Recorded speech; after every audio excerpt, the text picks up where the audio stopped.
What's up, everybody? What's going on? All my wrestling fans out there. What's up, guys? To the We Book It fans out there. Shout out to everybody that is tuning in, whether you're tuning into this live, whether you are on Twitch, whether you are on YouTube, wherever you might be at. We appreciate you guys for tuning in to another episode of the We Book It podcast. Guys, Hold on.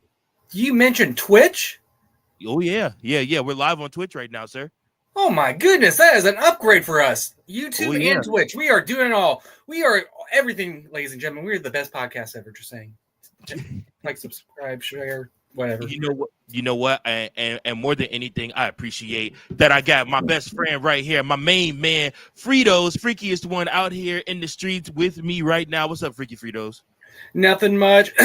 Hello, ladies and gentlemen, my singles and tag team competitors. I apologize for missing out this past Friday night. Your boys got hit with the flu, RSV, or whatever it is. You can hear it. I sound raspy, but don't worry. Well, I'll make sure there's an episode on Saturday. Because don't forget, this Friday is Valentine's Day. Take your special loved one out to fancy dinner, see a movie, or watch wrestling. Or if you're like Big Daddy C, send lovely DMs to Jada Parker. I'm sure she would appreciate that. Absolutely. Shout out to Frito. Shout out to Big Daddy C. Shout out to Coach. Shout out to the whole We Book It team, guys.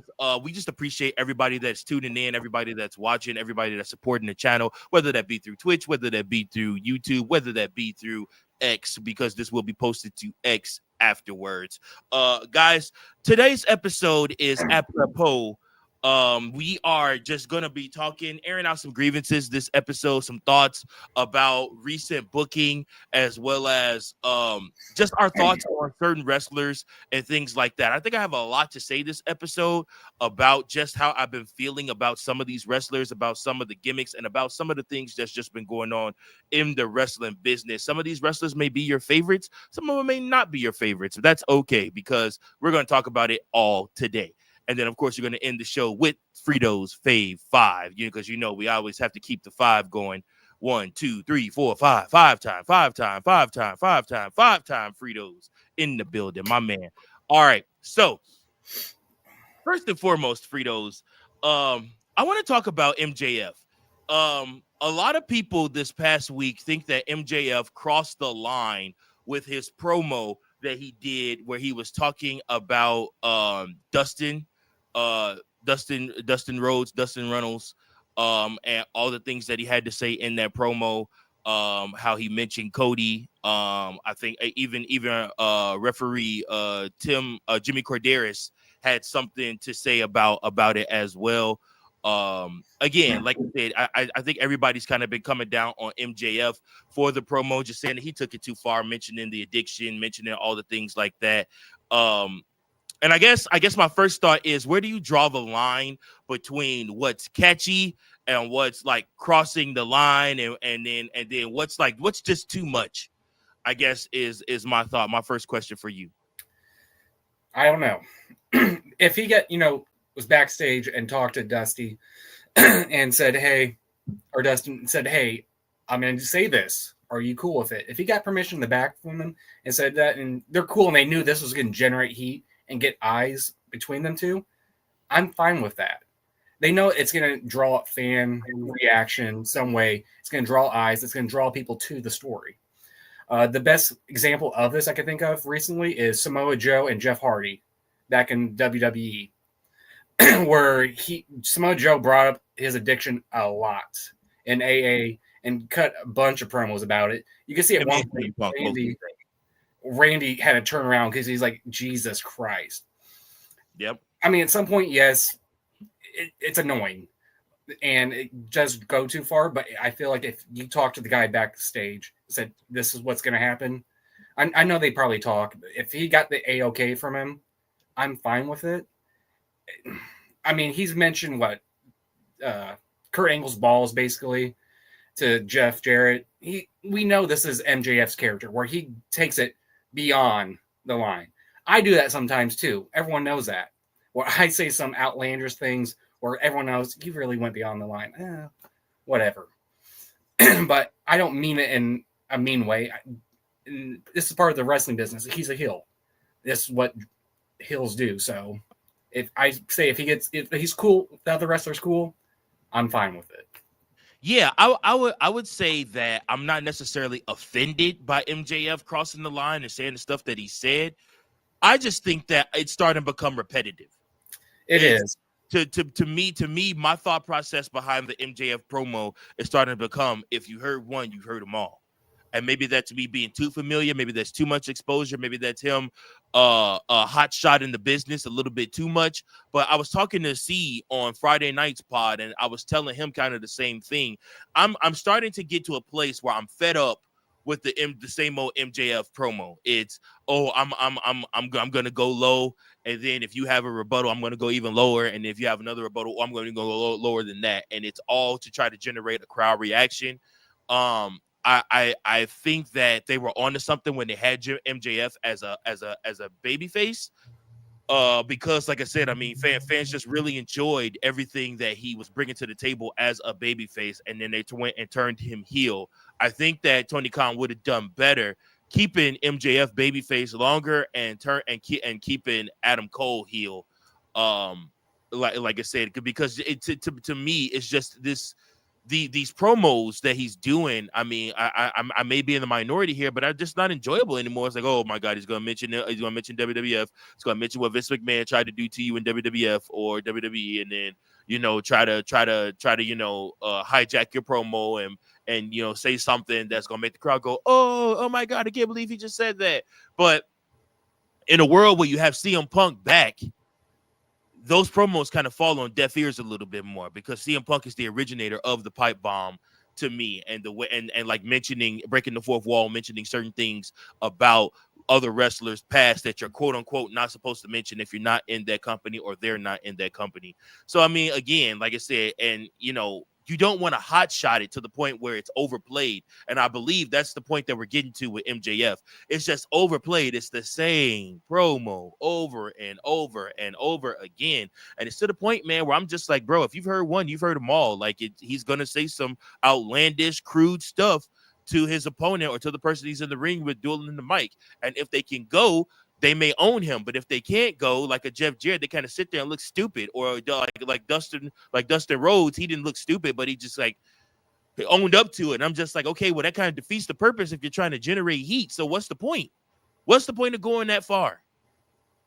I mean, it to me, it needs to serve a purpose. It needs to serve a purpose. You should save those type of pipe bombs for the guys you're actually going to fight in the ring. Don't just come out every week and say, let me cook on the mic. You don't have to always prepare your best meal. Fritos, are you eating steak every night? No, the doctor says red meat's not good for you every night. You're supposed to space it out. And my point exactly. You don't need to come and cook every night like that. Like I said, it's okay to some nights to have, chicken helper. It's okay to have tuna fish casserole. It's okay to have a salad. I should know. I need one. Like I said, delicious.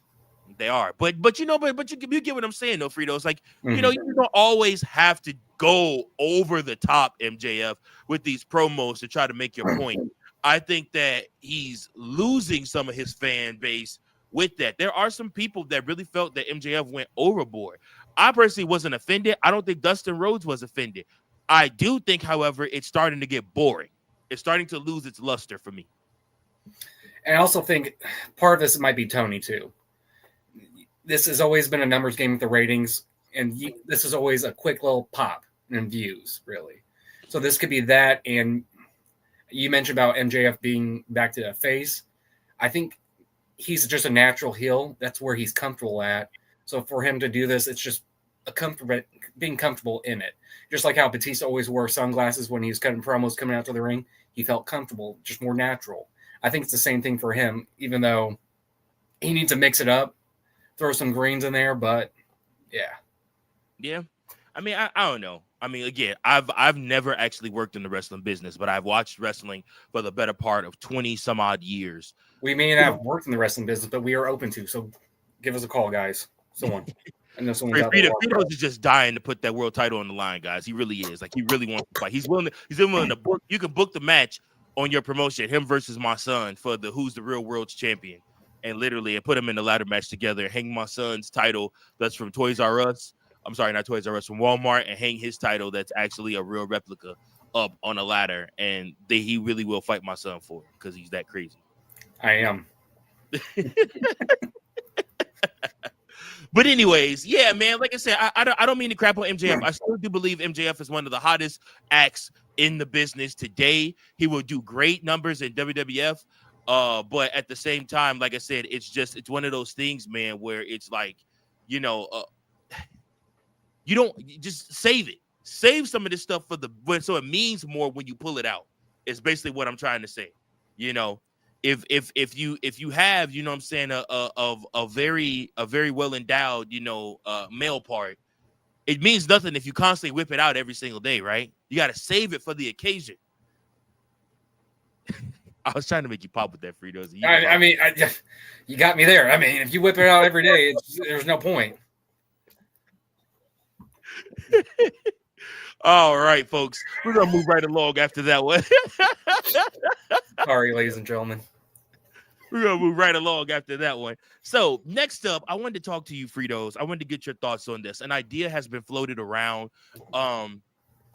Joe Hendry versus John Cena for the TNA World Championship. This match has been heavily talked about since Joe Hendry went on a couple different podcasts, a couple different shows, and he talked about wanting to wrestle John Cena. He wanted to talk about how John Cena literally, he couldn't make it to a John Cena fan signing event. So, but one of his friends went and literally he talked on the phone, and John Cena stopped the whole fan signing and talked to him on the phone for like 5 minutes and encouraged him, and stuff like that. How it would mean a lot to him to put the TNA championship on the line and defend that championship against John Cena. I think this is absolute crap. Ooh. I think that this is the worst idea ever. I would almost rather John Cena not fight for a world title at WrestleMania and just do some type of cool singles match that you never thought you'd be able to see, versus having John Cena fight for the TNA title at WrestleMania. Are you guys high? That's what I want to know. Whoever came up with that stupid ass idea, are you high? Like, seriously, like, you got to be kidding me. There is no way on earth the name John Cena needs to be associated with the TNA world title. Come on, man. Come on. If you're going to do that, you might as well have him go fight for the NXT championship. Fine. Go let Obafemi be the first NXT champion to actually defend his title at WrestleMania, like in a match at WrestleMania. Outside of when Charlotte and what's the name did it, but that was for the women's NXT championship. This will be the men's. But seriously though, I mean, guys, let me know in the comments if I'm tripping, if I'm being crashed or something like that, or not crash, or something like that. But to me, this doesn't make any type of sense to me at all. You got John Cena on the last leg of his tour, of his run, and you want to put him in the ring with Joe Hendry for the TNA championship? Really? Really? That's the best you got? That's the same as making Stone Cold Steve Austin fight Brock Lesnar on free TV on Monday Night Raw and putting Brock Lesnar over. You kidding me? Stone Cold and Brock Lesnar wasn't a name yet at that time. Remember. What's your thoughts, Fritos? I'm kind of down for the idea. Not for the TNA title. I mean, yeah. Only because we haven't seen Cena work for another company. I mean, it'd be cool to see him go against TNA. That would draw in a bunch of viewership for the promotion since they do have that partnership. I think it'd be kind of cool a little bit. It doesn't have to be like a WrestleMania. It could be on a TNA, one of their pay-per-views, or it could be one the random, not the big four for WWE. It helps draw in more eyes for both sides. So I kind of like that, especially with Joe Hendry being one of the hottest stars in wrestling right now, and John with his farewell tour. I think that would help generate a bunch of money for both companies. But I do see where you're coming from, though. It's John's farewell tour. This is either for him going for the Grand Slam, or it's him going for number 17, like he stated in his press conference. But I wouldn't be opposed to it. Let's just say he gets 17 or he becomes a Grand Slam, it's like the last leg of the farewell tour. I wouldn't mind this just as a side quest of him going on TNA and doing it just for something for fun. If you want to book that, it does not need to be for WrestleMania, and it does need to be legit a side quest. But remember, they announced at the end, they just announced that Ruthless Aggression is going to be the name of the last PLE that John Cena will wrestle on. So, like I said, it'll be to honor John Cena. It will be a pay-per-view all about John Cena. So any John Cena haters, you might not want to watch, because I guarantee he's going to win. I guarantee he's going to get all this stuff in. They're going to do a bunch of pyro, bunch of videos. Everybody's going to come out and say, thank you, John, all that stuff. And then he will turn around and headline the Hall of Fame for 2026. So, I mean, I'm just telling y'all right now, all of that's happening. All of it. So you might as well just get it out the way. Get your hate out the way now. If you hate Cena, you might as well get your hate out the way now, because it's coming. This is what's coming. And you absolutely, all of you John Cena haters out there, absolutely should be thanking John Cena. But that's another story for another day. Back to this Joe Hendry thing. Joe Hendry is a great talent. Joe Hendry is a great superstar. Joe Hendry will be a great champion in WWE. The TNA World Heavyweight Championship is not big enough to go to WrestleMania and put John Cena in that match. And that's just facts. This is an uncomfortable truth. Once again, the title of this episode is Uncomfortable Truths in Wrestling. This is an uncomfortable truth in wrestling. That shit is dead. That should not be the plan for John Cena. If that's the best plan, you might as well not even bother to have him come. Why have him, headline your Royal Rumble, headline your Elimination Chamber, go and cut that very, very dramatic promo last week after the Royal Rumble, where he openly says it's time for him to be selfish. It's time for him to use his cachet as the man, or all his years of service, 20 years of service, 20 plus years of service to this company, to say, listen, I don't have to fight to try to get into the Elimination Chamber. I'm John Cena. And you know what? It's about damn time y'all start treating him like he's John Cena. This ain't no everyday, regular guy out here, man. Spot. Okay, Fritos, yeah, you're asking to be muted. Sorry. Look, like I said, this man has done so much and given so much for this business, and there needs to be a level of respect out there that's just not given. And it's ridiculous. It really is a shame. But I sincerely hope that people show him the respect that he deserves over these next couple of months, because just like you'll miss LeBron James when he's gone, people are going to miss John Cena when he's gone. It is going to get to that point. Any other thoughts on this, Fritos? Nah, I think I said my piece. I mean, don't use it for a main pay-per-view. If they do this, do it for a side quest. I mean, I kind of almost feel like the TNA deal is a little bit lopsided, since it's only NXT stars that are going over, which right. I think that's how they see both brands, NXT and TNA, being on that same level. Right. But I think WWE at some point is going to have to, I don't want to say cave in, maybe throw a bone and bring someone from the main roster on there one time to help TNA out a bit. And I think Cena or someone else would help him out.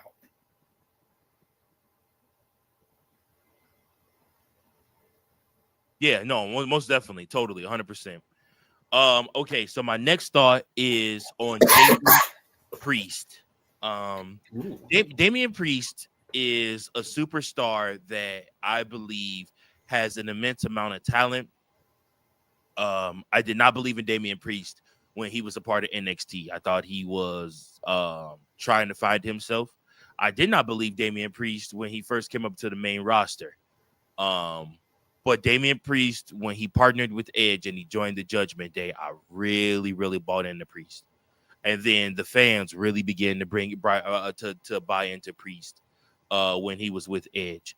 I mean, and then, of course, obviously, once him, Rhea, and Finn kicked Edge out of the Judgment Day, like I said, I just think that it was one of the best things that they could have done. It was amazing. So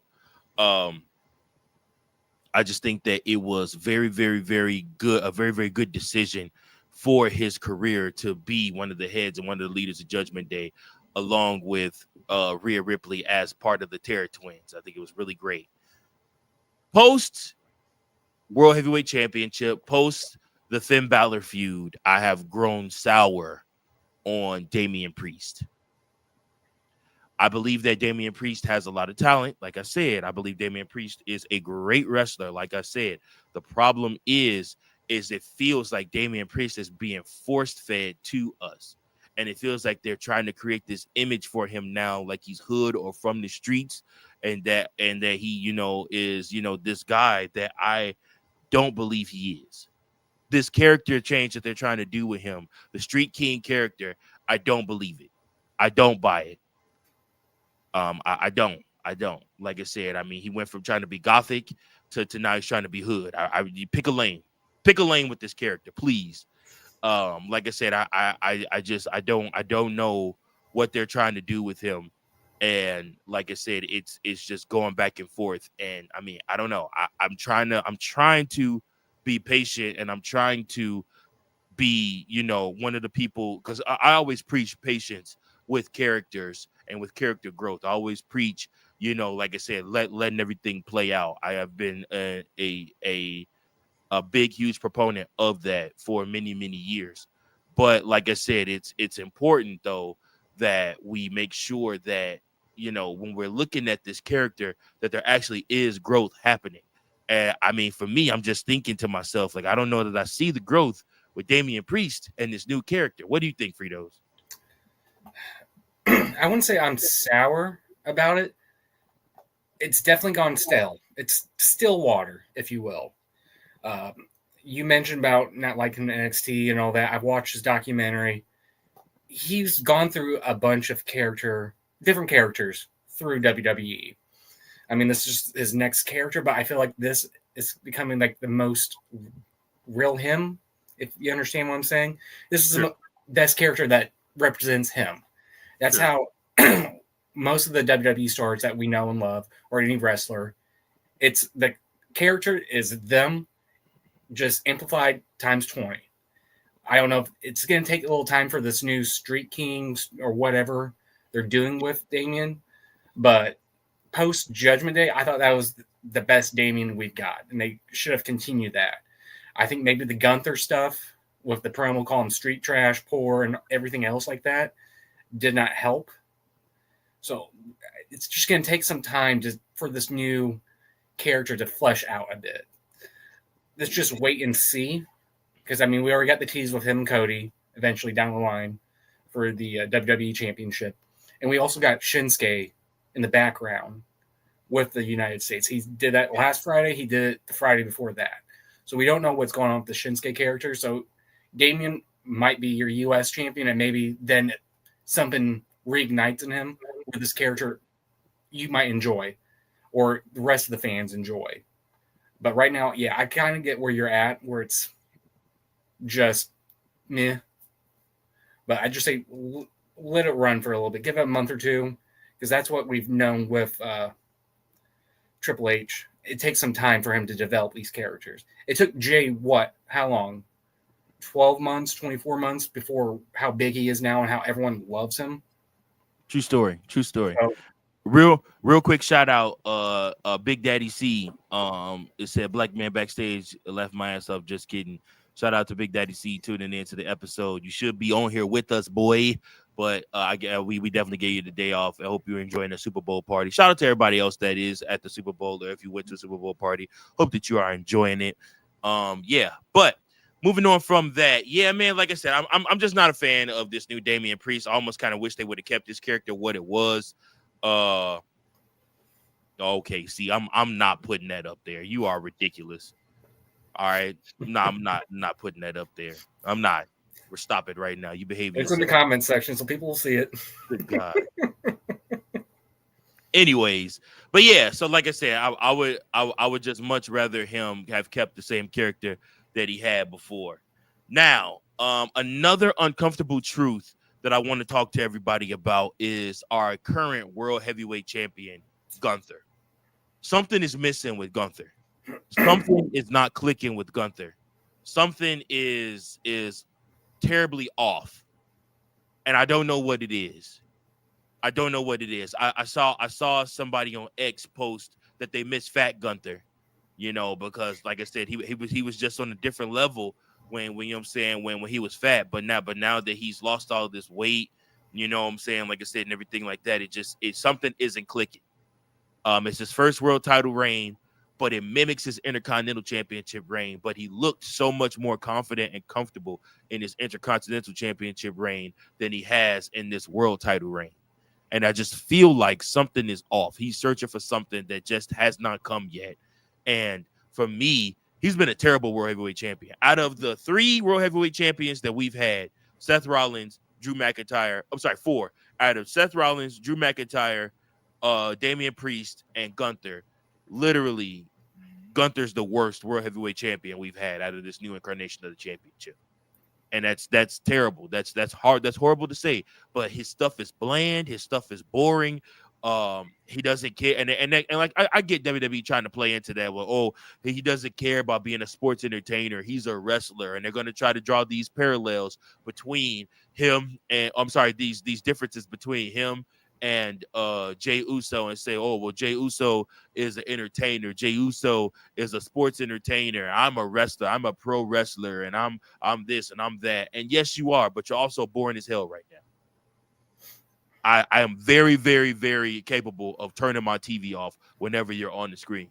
And it didn't used to be like that. I wanted to watch Gunther matches. I loved the way he used to chop people. But they changed his character and made him look like a wuss against Damian Priest, and I feel like that ruined his character. I feel like that ruined him. I don't know, Fritos. What do you think? Well, let's take it back. You said during his IC title, we all know he was that unstoppable force, correct? Yep. What was the key thing when he was the IC champion? He was in a faction. He had his boys around him. He had Ludwig and Vinci with him in his corner. Those were his guys. They were with him from the very beginning till, now. Yep. I think with the whole Vinci situation with Ludwig and Tiffany Stratton, with the allegations of Vinci making moves on Tiffany Stratton, I think that played effect into the group. And when they kicked him out, then he eventually went to SmackDown and got released this Friday. I think that played a role. Ludwig's on his own now. He's doing his singles thing, going for the IC championship, causing chaos with Sheamus and Braun. I think that's the key factor. He lost his group.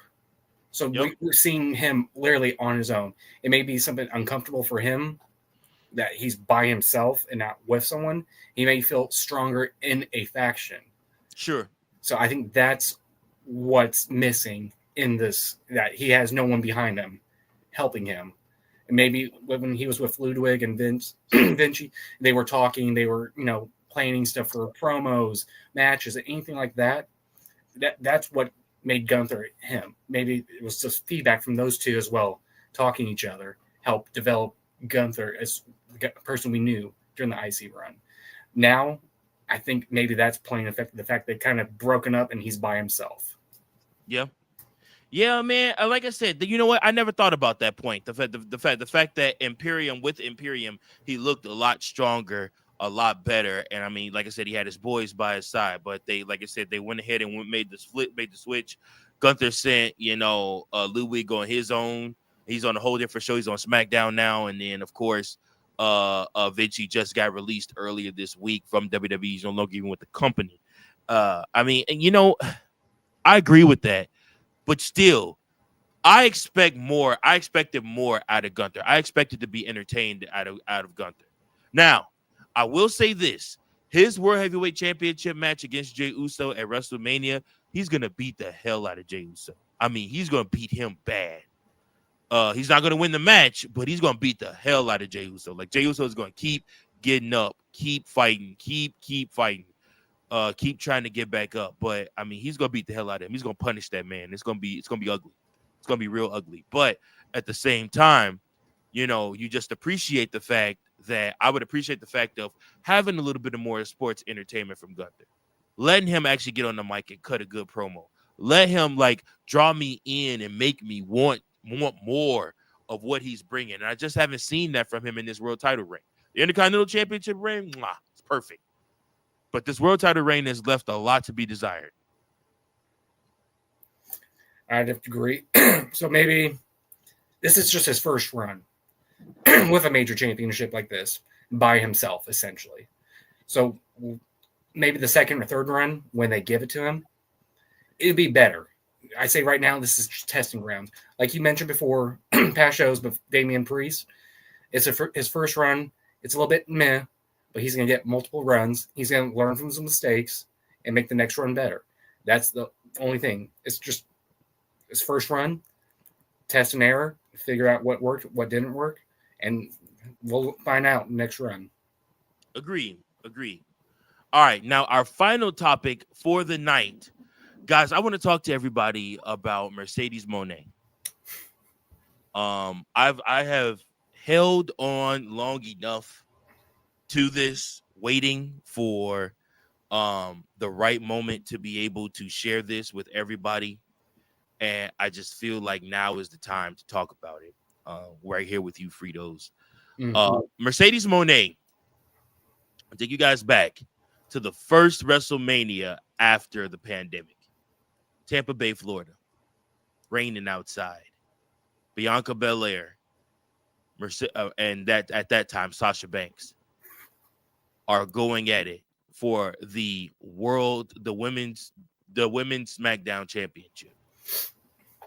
And they are main eventing a night of WrestleMania. And these women are crying. These women are excited. Sasha Banks looked onwards into the ring, and she was proud as Bianca celebrated her first women's championship, because I believe Mercedes knew that she did the right thing. She put over the right girl, the girl that was going to take the women's division into the future. And for what it's worth, her and Rhea Ripley have done just that. They have taken these women's division into the future. They are standing on the shoulders of Trish Stratus and Lita. They are standing on the shoulders of, the four horsewomen, Becky and Charlotte and Bayley and Mercedes for that matter. I don't want to discredit anything that she's done before. I wish you wouldn't have taken the money. I wish you wouldn't have taken the money. And I obviously, again, we don't all understand the ins and outs of what her contract is and what she's got and what Tony offered her. I don't think anybody will know unless she ever comes out and openly says what it was. But I wish she wouldn't have taken the money. And I say that because it ruined you. It ruined your character. It ruined me caring about your character. It ruined everything. When you were Sasha Banks, Mercedes, you had so much more cachet. You had so much more swag to you. You had so much more just connectivity to the fans. But now I just feel like they're just giving you all these championships and then you just walk around draped in all this gold. But the character has no substance anymore. I mean, like I said, there's no cachet. There is no, no vibe when I see Mercedes Moné. It's like, oh, there she is on television again. Cool. Whereas I remember before when you were as Sasha Banks in WWE, like we cared when your music hit. We cared when you was getting ready to cut a promo, even if you didn't cut the greatest promo. But now it's just to the point where it's just like, oh gosh, we got to sit here and listen to this again. I mean, they just got you carrying around the TBS Women's Championship. Like, literally, between her and Jade Cargill, that championship could not mean any less. And it's a shame. Because she could actually be putting that championship on the map and making it almost bigger than the AEW Women's World Championship. But instead, nobody cares about the TBS Championship. It doesn't matter. And to me, I just, you ruined what was really a great thing. Eventually, you will come back to WWE. I'm sure they always do. Will it be the same? I don't know. I understand that you wanted the money that Charlotte Flair and Becky Lynch were being offered. I feel like, I mean, who am I to tell you you don't deserve that money? But this ain't it. Player to player, pimp to pimp, this ain't it. I'm sorry. I don't enjoy watching you on television. I don't enjoy your character in AEW. I don't care about your character when you go overseas. I don't care about how many championships they drape over you. You've lost something. You need to find it. What do you think, Fritos? I agree. I mean, every Wednesday night I try to watch AEW.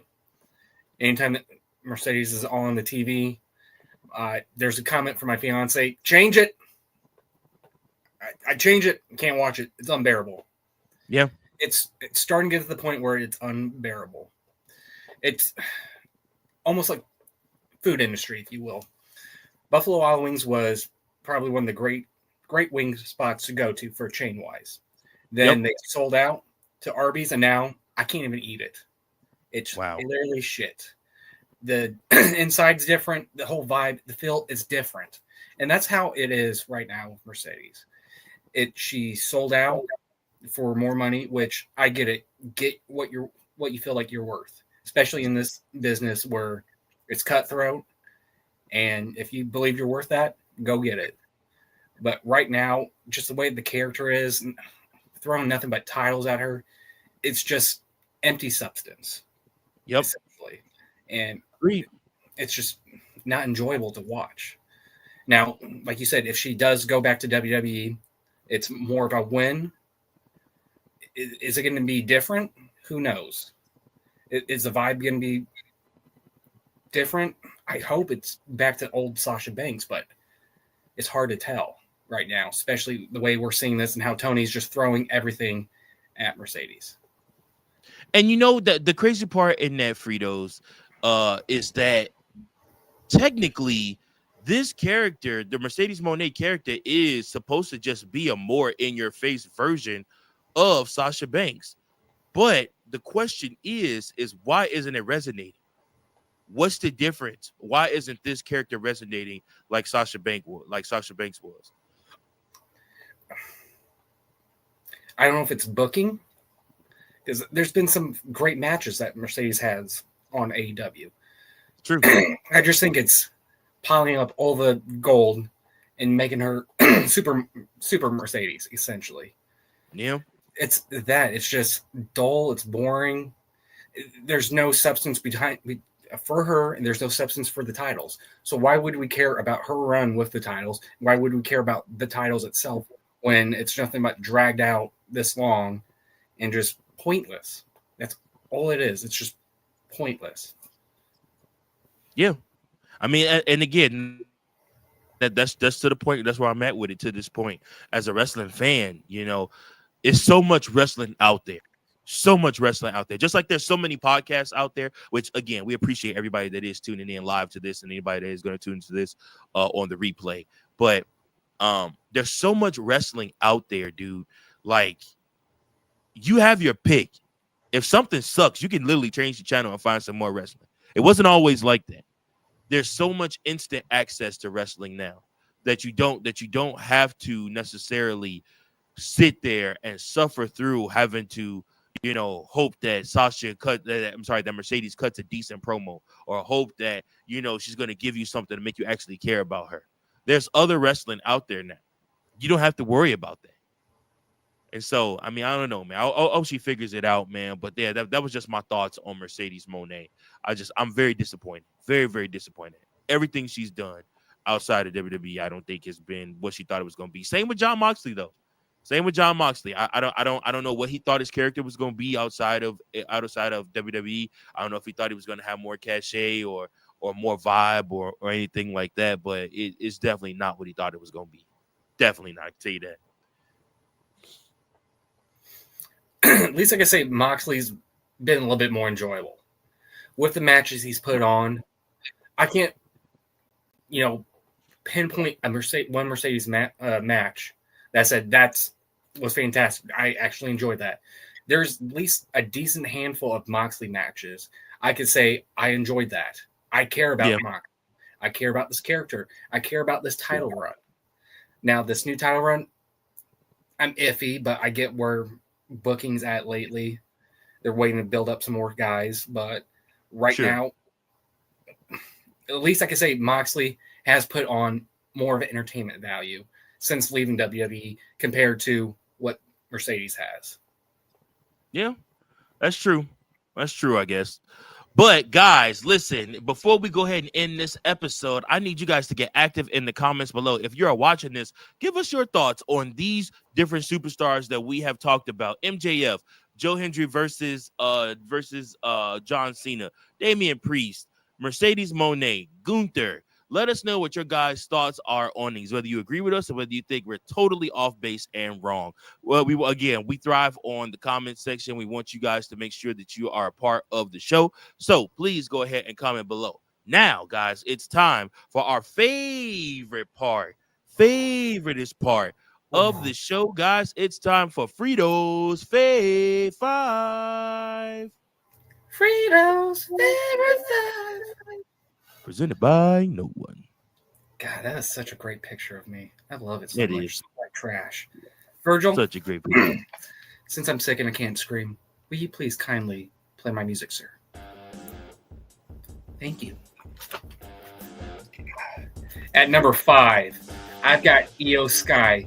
She may have lost her match against Liv Morgan, but it's like Virgil always says, it's not always about winning. It's about losing sometimes.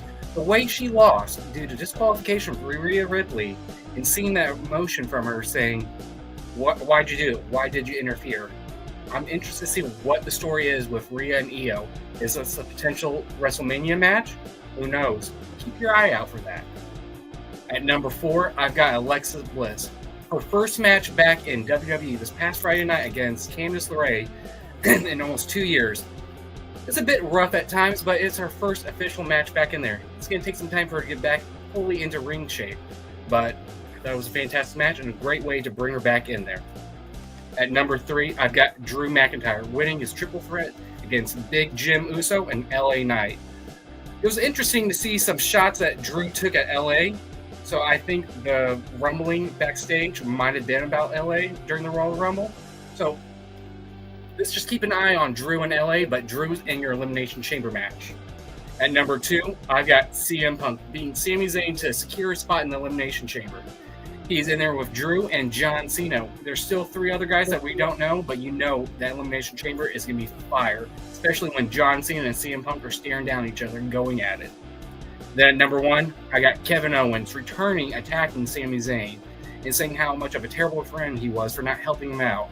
I honestly thought he was going to be out for a couple of months, but to see him back in there this past Monday night was fantastic. I can't wait to see this feud between these frenemies. As you always know, these two put on a great match, but it's definitely going to happen at WrestleMania. And that has been a Fritos Fave 5. Yeah. Yeah. Thank you, Fritos. You're welcome. I'm going to go ahead off the jump since it's just me and I get to have my say. Guys, let's go ahead and give Fritos this.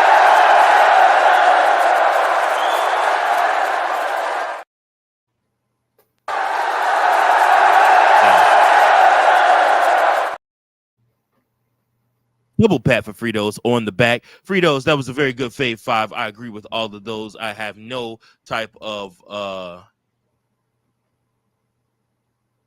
the heck is that? Oh,